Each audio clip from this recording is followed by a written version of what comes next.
Belakangan ini istilah sandwich generation sering banyak dibahas di Indonesia. Sandwich generation adalah suatu keadaan di mana anak punya beban finansial untuk nanggung orang tua dan juga anak atau istrinya.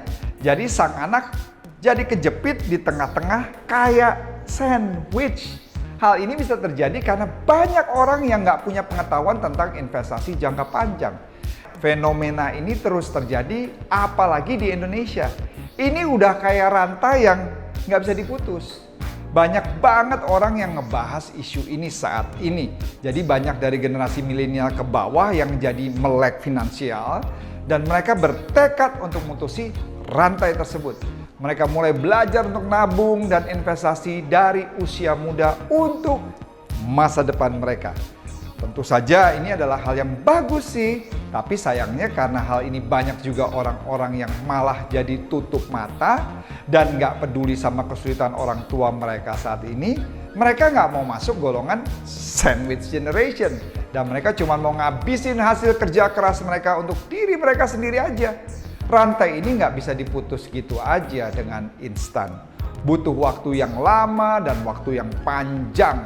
Terus, apa yang bisa kita lakukan saat ini kalau kita sudah termasuk di golongan sandwich generation? 1. Bikin anggaran. Pertama-tama atur perencanaan keuangan kita. Bagi pengeluaran kita ke dalam pos-pos tertentu sesuai anggaran yang sudah kita tentukan. Saat kita punya anggaran, maka kita akan bisa punya kontrol atas keuangan kita. 2. Sesuaiin gaya hidup. Kadang kita ngerasa serba kurang karena mungkin gaya hidup kita lebih tinggi dari penghasilan kita. Sesuaiin gaya hidup dengan penghasilan kita. Jangan maksain gaya hidup tinggi cuman buat dapat pengakuan dari orang lain. Apalagi sampai harus ngorbanin keluarga kita yang mungkin lebih butuh. Hidup kita dan keluarga kita lebih penting daripada gengsi kita. 3. Obrolkan. Kita harus punya komunikasi yang baik dan terbuka sama keluarga kita. Kasih tahu anggaran kita dan kemampuan kita untuk support keluarga kita. Saat semuanya bisa diobrolin dengan jelas dan jujur, maka nggak akan jadi masalah. Komunikasi yang baik justru bisa bantu kita untuk cari solusi yang terbaik buat semua pihak. 4. Terus jadi berkat.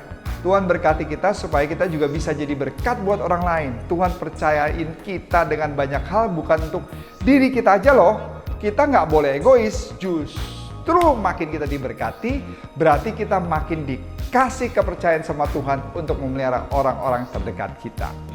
Ingat, apa yang kita tabur nggak akan kembali dengan sia-sia.